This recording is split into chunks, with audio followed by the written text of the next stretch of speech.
wabarakatuh. Selamat pagi anak-anak, selamat datang di kelas Digital Lamongan. Sekolah dasar, cerdas, berkarakter. Bagaimana kabarnya hari ini?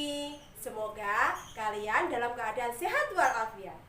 Hari ini kalian akan belajar bersama Bu Astri dari SDN Waro, Kecamatan Karangpinangun. Baiklah, sekarang kita akan belajar di kelas 5. Tema 5, ekosistem. Subtema 2, hubungan antar makhluk hidup dalam ekosistem. Pembelajaran 3. Adapun tujuan pembelajarannya sebagai berikut. Sekarang kalian perhatikan peta Indonesia ini. Sebagai sebuah negara kepulauan, selain memiliki keragaman ekosistem, Indonesia juga memiliki keragaman kenampakan alam yang luar biasa. Keragaman kenampakan alam yang ada di Indonesia tentu akan mempengaruhi cara hidup penduduk yang menghuninya. Selain negara kita kenal sebagai negara kepulauan, Indonesia juga dikenal sebagai negara agraris. Hal ini menunjukkan bahwa sebagian besar penduduk Indonesia bekerja sebagai petani dan nelayan. Selanjutnya, kalian pasti tahu pulau apakah ini? Ya, ini namanya Pulau Bali. Selain sebagai pulau yang terkenal dengan keindahan alamnya, Pulau Bali juga terkenal dengan sistem pengaturan air yang disebut subak. Sekarang, mari kita amati buku tema halaman 68 tentang sistem irigasi subak sebagai berikut.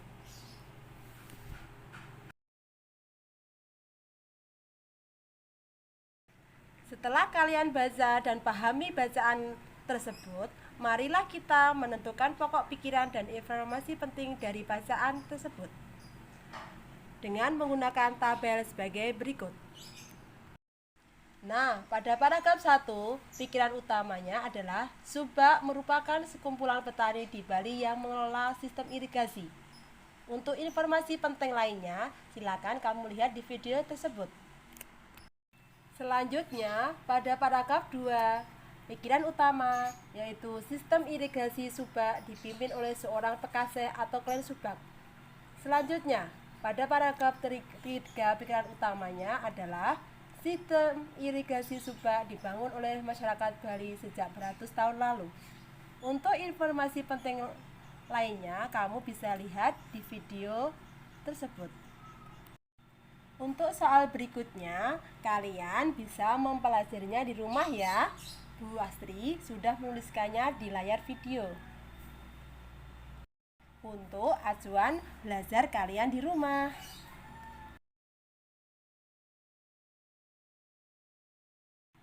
Setelah kita mempelajari keanekaragaman yang dimiliki bangsa Indonesia, semua itu tidak lepas dari jasa-jasa para pahlawan bangsa yang telah memperjuangkan kemerdekaan bangsa. Puncaknya terjadi pada peristiwa proklamasi kemerdekaan Republik Indonesia tanggal 17 Agustus 1945. Hari ini, marilah kita mendengarkan teks proklamasi yang dibacakan oleh Insinyur Soekarno sebagai wakil bangsa Indonesia.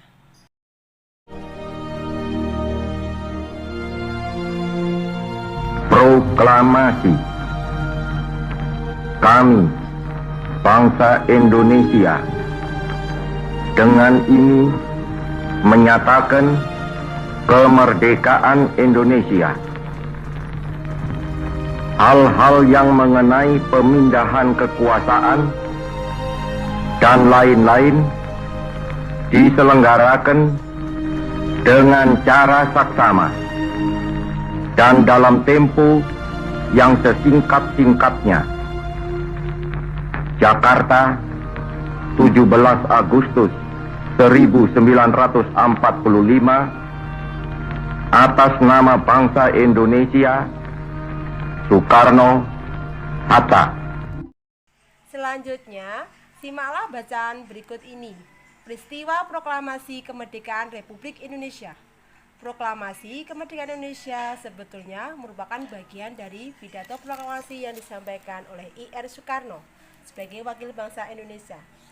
Proklamasi tersebut dibacakan pada tanggal 17 Agustus 1945. pukul 10 waktu Indonesia Barat, bertempat di Jalan Pegangsaan Timur nomor 56 Jakarta. Pada saat yang sama, dikibarkan bendera merah putih sebagai bendera negara dan dinyanyikan lagu kebangsaan Indonesia Raya ciptaan W.R. Supratman. Setelah melalui waktu yang sangat lama disertai pengorbanan besar seluruh rakyat Indonesia, akhirnya kemerdekaan dapat diwujudkan. Pada saat menjelang diproklamasikan kemerdekaan Indonesia, tepatnya pada tanggal 16 Agustus 1945. Terjadi penculikan terhadap dua tokoh bangsa Indonesia yang paling terkemuka, yaitu I.R. Soekarno dan Dr. Andes Muhammad Hatta, oleh para pemuda pejuang Indonesia. Mereka dibawa dari Jakarta ke Rengas Dengklok, Karawang, Jawa Barat. Tujuan penculikan adalah agar kedua tokoh penting itu terhindar dari pengaruh, ancaman, dan tekanan pemerintah pendudukan Jepang. Keesokan harinya, kedua tokoh dikembalikan lagi ke Jakarta dan diamankan di rumah Laksmana Muda Todasi Maeda, tentara Jepang yang bersimpati terhadap perjuangan rakyat Indonesia untuk merdeka. Di rumah itulah naskah proklamasi dirumuskan oleh 3 orang pemimpin golongan tua, yaitu I.R. Soekarno, Dr. Andes Muhammad Hatta, dan Mr. Ahmad Subarjo. Dari golongan muda ada Sukarni, B.M. Sudiah, dan Mbah Diro. Setelah selesai ditulis, naskah proklamasi diketik oleh Sayuti Melik. Kemudian, I.R. Soekarno dan Dr. Andes Muhammad Hatta menandatanganinya atas nama bangsa Indonesia. Setelah selesai membaca, marilah kita menjawab pertanyaan di bawah ini.